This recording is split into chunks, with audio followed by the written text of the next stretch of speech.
Oke, baik. Nggak pakai heboh-heboh. Ini episode keempat. Nggak pakai heboh-heboh sekarang. Episode keempat dari Ombak. Nah, tadi ada bumpernya di depan. Itu jadi ceritanya adalah konten ini ada konten yang spesial untuk teman swasti. Ini udah episode keempat. Jadi kalau misalnya teman swasti baru melihat episode ini, kita udah jalan di 1, 2, 3 udah kemarin. Jadi teman swasti yang ketinggalan episode pertama, kedua, dan ketiga bisa melihat di YouTube channel dari Swas TV ini sendiri gitu ya. Jadi bisa lihat kita bahas apa. Yang pasti kita bahas tentang hal yang basic untuk jadi breeders bersama Om Diki. Om Diki itu adalah Research and Development Director dari Swasti Farm. Swasti Farm itu apa? Ya, aduh jadi panjang nih ngejelasinnya. Oke, Swasti Farm itu adalah farm ikan gapi terbesar dan terlengkap koleksi di Indonesia. Jadi teman swasti bisa melihat Swasti Farm di googling aja Swasti Farm gitu, itu akan kelihatan Swasti Farm. Jadi kita ada di mana-mana gitu ya. Oke, jadi episode keempat ini ada episode terakhir dari rangkaian kita bicara tentang hal-hal basic yang harus diketahui dan dipahami oleh breeders ikan gapi yang ada di Indonesia. Itu hal basic banget. Jadi ketika kita memutuskan untuk jadi breeders, kita harus paham dulu hal basic gitu. Jadi kita jangan bicara tentang hal teknis, caranya gimana. Kita mesti paham dulu hal basicnya seperti apa, agar kemudian yang paling penting adalah kita udah bahas di episode kedua tentang mental down gitu. Jangan sampai karena kita terburu nafsu gitu ya. Wah, kita mau karena lihat cantiknya, ngelihat kemudian strainnya bisa ribuan, kita nafsu gitu ya. Kita nggak paham tentang hal-hal basic harus kita ketahui sebelum kita memulai menjadi breeders ikan gapi gitu. Dan kali ini di konten Ombak ini jadi kayak orkes dangdut deh, diasuh oleh Cel. Jadi gue ketawa sendiri nih, diasuh oleh Om Diki yang sekali lagi tadi aku lagi Research and Development Director dari Swasti Farm. Oke, let's go Om Diki, come here. Kalau di episode ketiga tuh kemarin kita prolognya ngomong tentang NBA. Ini tentang NBA, tentang Hakim Olajuwon, tentang Yao Ming gitu, entah sekarang ngomongin apa gitu ya. Jadi kita tuh di rangkaian episode tentang hal basic yang diketahui oleh breeders ikan gapi itu kita udah ngomong 3 hal kemarin. Kemudian yang terakhir ini aku pengen bicara itu tentang apakah salah satu jadi hal basic yang harus difahami, diketahui oleh breeders ikan gapi itu adalah sering berkunjung ke senior. Senior visit gitu. Itu urgensinya ada di mana ya Om ya? Ya kita bisa karena dia senior tapi bener-bener senior yang ini aku bilang bener-bener senior yang pengalaman. Jangan cuma senior cuma nama tok loh, tapi ya benar-benar dari experience segala macamnya benar-benar dia senior, pengalaman banyak. Ya kita benar-benar harus visit karena kita bisa menimba banyak ilmu dan pengalaman yang susah didapat tuh. Kalau ilmu mungkin kita bisa cari ya, tapi kalau pengalaman itu kan harus melewati proses waktu. Yes, betul. Itu ya itu yang susah kan itu. Oke, makanya di komunikasi massa itu ada yang namanya frame of reference. Tadi itu ilmu pengetahuan, knowledge dan sebagainya. Frame of reference yang kita baca. Satu lagi frame of experience gitu. Nah, itu saling lengkapin tuh. Kita tahu dari apa yang kita baca, apa yang kita dengar dan sebagainya. Tapi frame of experience itu cuma kita bisa dapetin ketika kita ngobrol dengan senior gitu ya. Senior yang benar-benar sudah menjalanin proses pengalamannya dalam bertahun-tahun itu ya. Oke. Nah makanya yang tadi Om Diki highlight ya, benar-benar senior nih. Kenapa? Karena jam terbang belum tentu menjadi identifikasi kalau ini benar-benar senior gitu. Tapi jam terbang dan dia tuh udah kemana aja. Jangan sampai jam terbangnya udah lama gitu, udah di atas 1000 jam, tapi kemudian dia di situ-situ aja gitu. Oke. Nah, misalkan nih Om, aku sebagai pemula gitu, gue sebagai pemula gitu, apa sih yang memang harus gue tanyain ketika nanti kita kan boleh gak sebutin senior-seniornya namanya? Nggak apa-apa sih. Nggak apa-apa, oke. Nah, misalkan nih, aku sebagai pemula nih datang, apa sih yang pasti udah harus janjian dulu gitu ya ke mereka gitu ya. Apa sih yang harus aku tanyain pertama kali gitu ya? Ke senior itu sendiri gitu ya. Ya selain nomor rekening tentunya. Ya, lu yang lu butuhin apa? Yang lu tanya ini yang lu butuhin. Kamu yang pengen kamu tahu apa? Oke. Ya, itu yang harus ditanyakan. Oh, oke. Jadi ketika kita gue mutusin gue untuk datang ke senior X misalkan gitu ya. Senior X itu. Jadi, yang harus kita kumpulin pertama kali, problem gue di farmnya apa nih? Nah, gitu. itu. Problem gue di farmnya apa nih gitu. Banyak hal gitu. Dicatat aja dulu tuh, catat kemudian catat, kemudian kita datang gitu, kemudian kita dengan case gitu, datang ke sini dengan case, kita dengerin dia ngomong gitu, kita catat kalau perlu gitu. Jadi gini, tiap breeder tuh punya gaya masing-masing, style masing-masing. Karena apa? Kondisi farm di setiap breeder tuh berbeda-beda, tidak bisa sama karena entah itu masalah cuacanya, masalah kelembabannya, masalah penempatan anginnya, segala macam kan beda-beda. Iya, betul. Jadi pengalaman itu masing-masing. Jadi kalau kita punya case di farm kita, ya kita misal kita nggak bisa mecahin, ya kita coba ke yang senior, tanya, ini saya punya masalah gini, pemecahnya bagaimana? Nah, itu kan sebagai suatu masukan. Kita bisa praktekin, tapi masalah cocok apa enggaknya belum tentu. Karena situasi kondisinya kan berbeda, ekosistemnya beda. Ya, kita dengan dari masukan sini sana sini, kita coba semua. Yang paling cocok di farm kita yang mana, itu yang akan kita jalani. Jadi kita harus menyesuaikan kondisi farm kita. Jangan farm kita kondisinya begini, farmnya dia kondisinya begitu, tapi kita harus mengikuti yang sana, kan jadi salah kaprah. Nggak bisa plek juga gitu ya, nggak bisa plek. Harus kita sesuaikan mana yang paling cocok dengan farm kita. Nah, kalau misalkan bisa nggak, artinya kita perlu harus ada knowledge ke senior-senior yang punya karakteristik style, ekosistem farmnya itu sama dengan kita, itu perlu agar kemudian kita nggak pakai acara trial by error lagi gitu. Itu lebih baik, tapi kalau enggak ya memang harus trial dan error. Tapi kalau memang kondisinya mirip, ya lebih baik. Tapi kalau pada dasarnya basicnya itu sebenarnya kalau saya bilang semuanya sama. Ya, kalau kita pelajari basicnya itu, basic knowledge-nya itu, kita tahu, dasarnya itu harus begini. Ya udah kita terapin di farm kita, dasarnya ini, tapi mungkin kita bisa improve. Nah, itu. Yang penting kita tahu basicnya, basic di farm. Itu harus apa? Apa yang harus paling diperhatikan? Ada air lah tentu ya kan? Ya pasti. air tuh air yang bisa dipakai, air yang bagaimana, kita harus tahu basicnya. Apakah air sumur, air ledeng, airnya harus dienggapin apa enggak, itu kan basic. Betul. Makanya basicnya kita harus tahu dulu. Terus masalah kelembapan di dalam farm, sirkulasi udara, itu semua basic. Itu kalau saya bilang, kalau itu kita basicnya kita tahu, udah farm kita mau modalnya apa tetap nggak ada asal nanti jangan sampai datang ke senior gitu nanyain air gitu kan, kok ikan di farm aku mati terus ya gitu loh, kenapa gitu. Airnya pakai apa? Airnya pakai air pump, terus kemudian langsung masukin ke akuarium, ikan langsung dimasukin. Kalau nggak ditoyor itu bagus banget gitu kan. Kan harus tahu juga gitu kan. Makanya itu aja lo kagak tahu gitu kan. Iya, makanya kita harus tahu basic semua tuh harus tahu. Karena dari basic tuh kita tahu basicnya, nanti kita bisa improve-nya seperti apa. Kalau gua improve begini, melenceng dari basic nggak? Enggak, jalanin. Tapi kalau ini mau improve gini tapi melenceng dari basic, wah ini kalau udah melenceng pasti nanti hasilnya pasti nggak bener. Seperti itu. Oke. Jadi ya penting kita datang kita melakukan senior visit gitu ya, ketemu dengan mereka. Tapi memang yang paling penting adalah maksud kedatangan kita adalah improvement. Jadi jangan sampai kita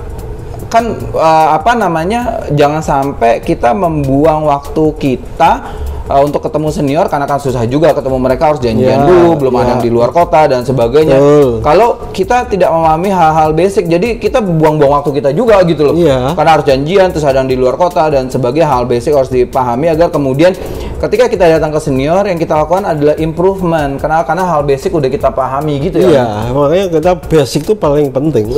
Oke. Ya kan yang seperti kemarin saya bilang. Iya. Ilmu tuh kamu harus dari basic dulu. Lu sekolah aja dari TK SD dulu, mana bisa lu ke SMP ke SMA langsung. Oh, oke.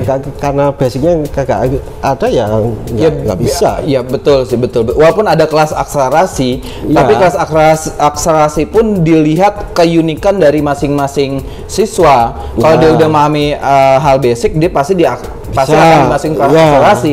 Nggak semuanya bisa melakukan hal itu kan gitu. Iya, tapi yang penting tetap basic. Pertama basic harus kuat. Namanya semua basic fondasi. Iya. Kalau fondasi nggak kuat ya pasti roboh. Oh, oke. Makanya ombak ini kita secara spesifik ngomong hal-hal basic gitu. Iya. Hal basic. Yang pertama kita ngomong tentang yang namanya tentang kemauan untuk belajar, kemudian kedua tentang mental down, kemudian ketiga adalah jejaring yang kemarin kita bahas, jejaring. Kemudian keempat ada hari ini kita di episode sekarang ini kita bahas tentang bagaimana pentingnya untuk senior visit gitu. Nah, misal ada teman-teman yang tanya, aku mau visit ke farmnya labnya Om Diki, boleh nggak? Ya pas diperbolehkan, tapi emang harus janjian dulu gitu kan. Itu jawabannya itu ya.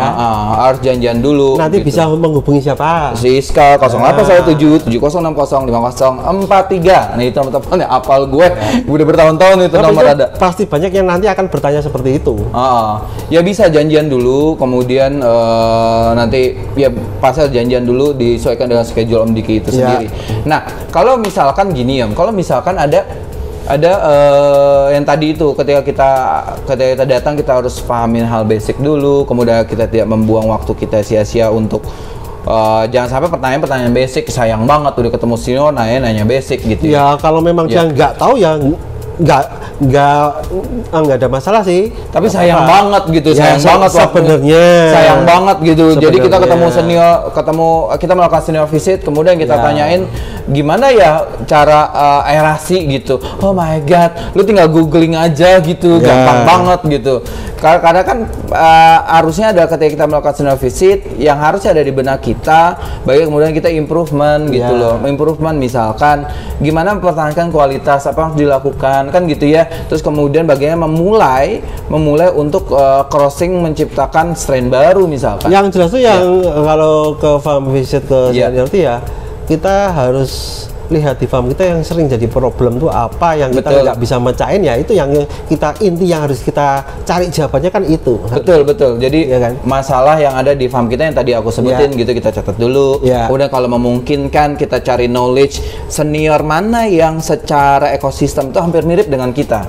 Agar kemudian nggak ada proses trial and error. Kalau misalnya kita nggak punya knowledge untuk itu ya udah kita samperin aja. Mungkin bisa 1 atau 2 senior atau mungkin bisa lebih dari itu. Kemudian kita coba yang paling cocok dengan apa yang terjadi di farm kita. Kemudian kita bisa melakukan improvement dari apa yang soalnya kan kalau kita piara gapi itu ada 3 macam.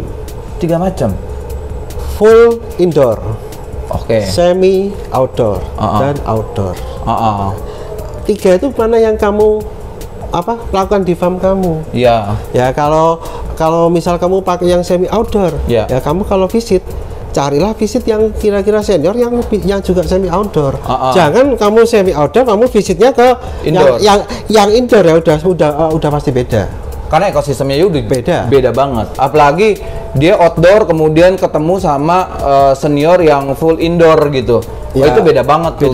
Itu beda banget karena penerapannya pasti akan beda dan bisa dipastikan apa yang terjadi di farm senior itu bisa dipastikan tidak bisa kamu lakukan di farm kamu sendiri. Kenapa?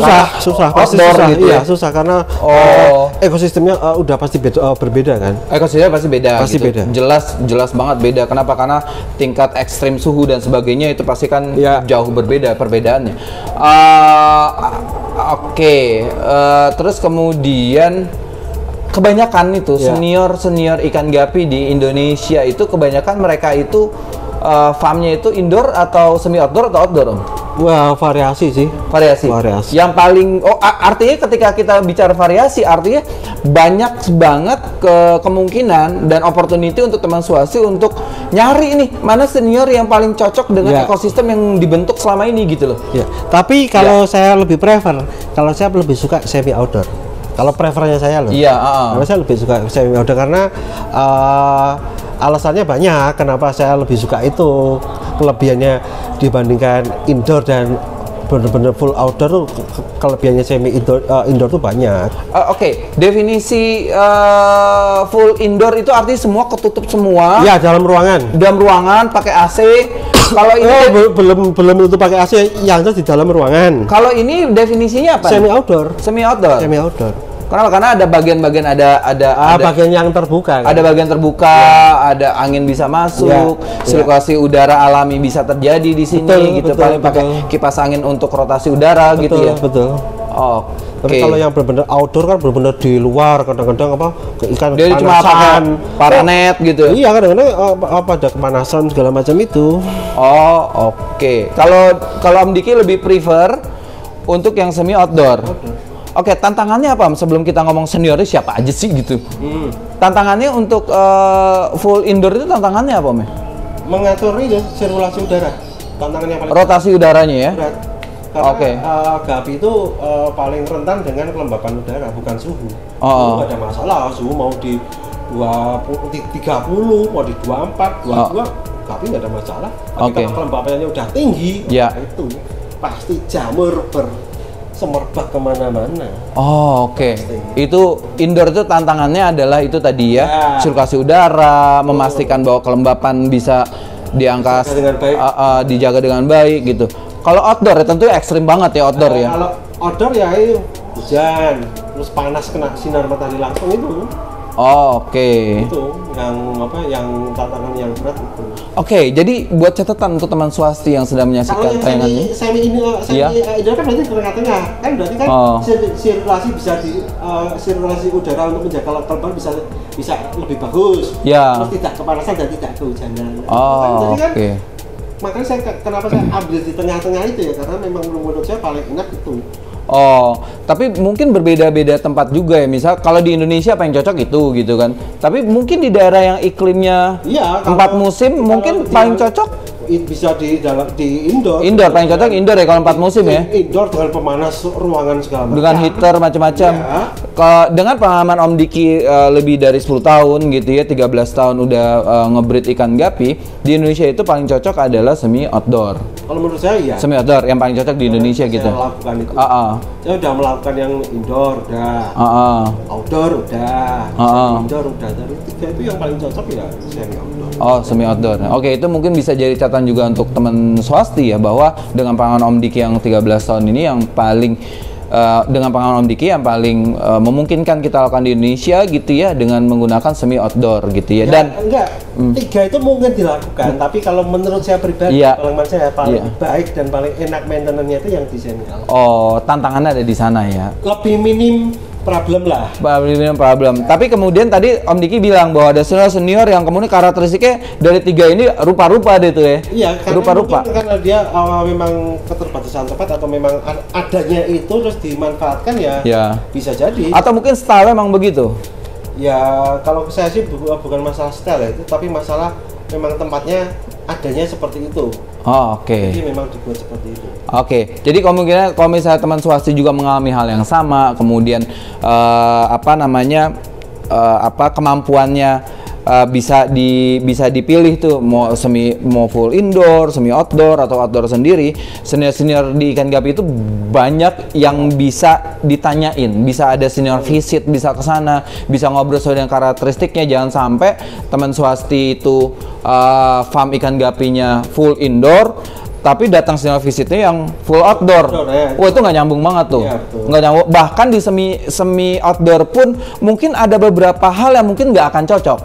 Kenapa? Karena sirkulasi udara pasti beda, kemudian rotasinya juga pasti beda, kelembapannya pasti jauh berbeda dan sebagainya. Jadi kalau kita pelihara gapi ya kita sesuaikan dengan apa yang ada di farm kita. Jadi jangan maksain harus ikut sana, dia pakai sistem gini, saya harus ikut pakai sistem ini ya. Oke. Ini ada tempat-tempat yang mana? Ada pakai aerator. Oke. Kiblatnya tuh mesti bener dulu nih gitu. Kalau kiblatnya masih bener, seniornya mau didatangin itu seperti apa? Karena itu penting banget nih gitu, apa yang terjadi di farm. Kita bisa, kalau misalkan wah mentok nih di komunitas gitu, kayaknya kan semua satu level misalkan gitu ya, atau ada level di atas kita pun tidak terlalu jauh gitu. Kita mesti datang ke senior, kita mesti ketemu dengan dia, tapi pastikan agar kemudian tidak trial by error gitu ya. Datang ke senior yang secara karakteristik ekosistemnya sama dengan ekosistem yang ada di farm kita. Oke Om. Ini tanpa aerator, tanpa filter, itu tetap bening-bening aja, nggak ada masalah. Tidak menjadi hijau karena memang harus dijaga, jadi pencahayaannya juga harus pas. Supaya tetap bening dan tidak hijau. Oke. Nah baik Om. Nah boleh kita sebutin nama senior di Indonesia ya, senior di Indonesia. Nah kira-kira teman swasti itu yang mau siapa nih yang dianggap Om Diki aja senior gitu. Kalau dianggap senior sama Om Diki berarti senior banget gitu. Kalau dianggap senior sama gue belum tentu senior aja gitu kan. Biasa-biasa aja gitu. Nah, menurut Om Diki yang pantas gitu ya, pantas kita sampaikan bahwa ini orang nih oke nih kalau misalkan teman swasti punya kendala, karena yang teman swasti kan ada di seluruh Indonesia gitu ya, kayaknya aku mau datang di daerah Sumatera misalkan atau masih di Jawa gitu kan ya, kira-kira siapa Om yang bisa kita datangin? Aku sih petanya kurang tahu, soalnya mungkin ada yang udah pensiun atau apa. Lebih baik teman-teman lihat aja di Facebook yang masih aktif, siapa yang kira-kira punya ikan banyak. Ini loh, kalian gampang tuh dia di medsosnya dia bisa memperlihatkan tempat farmnya dia dengan ikan yang banyak, terus ada buraya segala macam. Nah itu datengin aja, itu dia pasti breeder. Tapi kalau cuma yang cuma punya ikannya dikit, cuma displaynya ikan besar tok, nggak ada ikan buraya, kayak itu udah pasti penjual. Udah pasti bukan breeder. Itu pasti penjual aja tuh kayaknya deh tuh ya. Itu aja gampang. Itu gampang banget identifikasinya. Oke, baik. Nah, itu dia tadi kita bahas tentang bagaimana urgensinya sebagai seorang breeders, hal basic yang harus ada di kepala mereka, ada di kepala kita semua sebagai seorang breeders, adalah salah satunya adalah kita harus menyempatkan diri kita untuk senior visit. Senior visitnya yang kita anggap sebagai senior. Kemudian tadi Om Diki udah jelasin tuh bocorannya, karakteristiknya yang tadi Om Diki sampaikan gitu ya, agar kemudian kita tidak salah langkah gitu. Dan kalau bisa sih memang sekali lagi aku ulangi, datangi senior secara ekosistem itu sama dengan farm kita gitu. Jangan beda jauh, nanti useless lah. Gitu dong. Mungkin ada guna tapi paling sedikit karena memang perbedaan karakternya itu memang terlalu ekstrim. Terlalu bertolak belakang. Oke. Tapi kalau misal beda ya beda dikit, misal dari indoor ke semi outdoor masih oke lah. Kalau udah outdoor tuh udah terlalu ekstrim ya bedanya. Oke. Nah itu dia, kita kasih hal-hal basic ke teman swasti yang tadi Om Diki sampaikan. Aku ulangi lagi bahwa hal basic itu penting banget agar kemudian dalam perjalanannya pasti ada dinamika ketika kita menjadi seorang breeder ikan gapi. Memahami hal basic membuat kita semakin kuat gitu, mental makin kuat, kita nggak mental down. Pondasi itu paling penting banget. Rumah kalau pondasinya nggak kuat rubuh. Nah gitu ya. Betul banget sampaikan tadi Om Diki, itu basic banget, itu penting banget. Jadi kita nggak akan membahas hal teknis macam-macam, itu nanti deh gitu, nanti deh. Kenapa? Karena banyak banget Om, bener kalau gua salah Om ya, baik banget breeder ikan gapi yang pengen lompat gitu, pengen shortcut gitu, nggak pengen tahu hal basic. Udah seperti itu banyak. Udah deh, kasih tahu aja deh caranya kita bikin strain baru itu gimana gitu. Itu kan sering banget terjadi gitu. Dan menyebabkan orang-orang yang itu pilihan dia, oke, nggak masalah gitu. Itu pilihan dia untuk melakukan hal seperti itu. Tapi fair game juga kalau kita sampaikan bahwa pilihan itu bukan pilihan yang tepat gitu loh. Kenapa? Karena ketika berhadapan dinamika, ketika berhadapan dengan naik turunnya industri, orang seperti itu biasanya sering banget tuh mental down, kemudian dia cepet banget banting setir tempat lain gitu. Dan sayang banget ketika banting setir tempat lain yang dikenal sebagai breeder ikan gapi kemudian banting setir, kemudian ekosistemnya jadi bermasalah. Oh iya, dia aja breeder ikan gapi aja udah banting setir tuh. Nah itu yang bahaya tuh. Itu mempengaruhi kita sama-sama. Jadi kalau kita ingin menyehatkan, salah satu yang ingin menyehatkan industri kita adalah pahami hal basic agar kemudian kita nggak jadi generasi instan yang mau shortcut aja ke depan. Oke, ya. GAP itu indah, cantik. Ya. Mengandung unsur seni. Jadi jangan cuma digambarkan sebagai cuma ikan untuk kontes. Iya. Ya, jadi ya kita kalau memang hobi, ya gimana kita lihat secara artnya aja, itu indah. Kalau bisa seperti itu, ya itu akan lebih menyehatkan daripada cuma gambaran gapi ikan kontes. Oke, itu dia. Kita udah bahas panjang lebar tuh di episode pertama terkait dengan gapi artis. Wah, itu keren banget, gapi artis lah. Oke, baik teman swasti, itu dia episode keempat, dan sekali lagi aku ingetin bahwa di sini tuh nggak cuma gambar ikan gapi lagi. Wajah Om Diki doang gitu. Jadi misalkan teman swasti mau kerja sama, mau ada nih logo farmnya, mau ada tuh misalkan dia jual pakan dan sebagainya, mau ada di sini satu frame sama Om Diki, boleh banget gitu ya. Langsung aja DM di Instagramnya swastivi channel, tanya aja gimana cara kerjasamanya agar kemudian kita bisa bareng-bareng ada di sini. Mau datang ke sini, mau bikin syuting iklan dengan saya, boleh juga. Boleh aja, tapi memang harus ketemu saya dulu. Oke, nggak boleh sembarangan gitu ya. Kemarin ada juga tuh gue curhat yang nggak jadi deh bagian itu. Oke, itu dia. Dan kemudian sekali lagi aku ingetin audio filenya dari episode Ombak ini bisa teman swasti dengerin di semua podcast channel yang ada di Indonesia, ada Spotify, di Apple Podcast dan sebagainya gitu ya. Di Noise belum ada. Ya, Noise, ayo dong, please. Ini episode keempat nih ya. Oke, itu dia. Aku Dodi Sofiadi, tim marketing dari Swasti Farm. Diki Chandra atau Om Diki, Research and Development Director dari Swasti Farm. Sampai jumpa, my man. What's up? I'll be back di episode berikutnya. Cepet.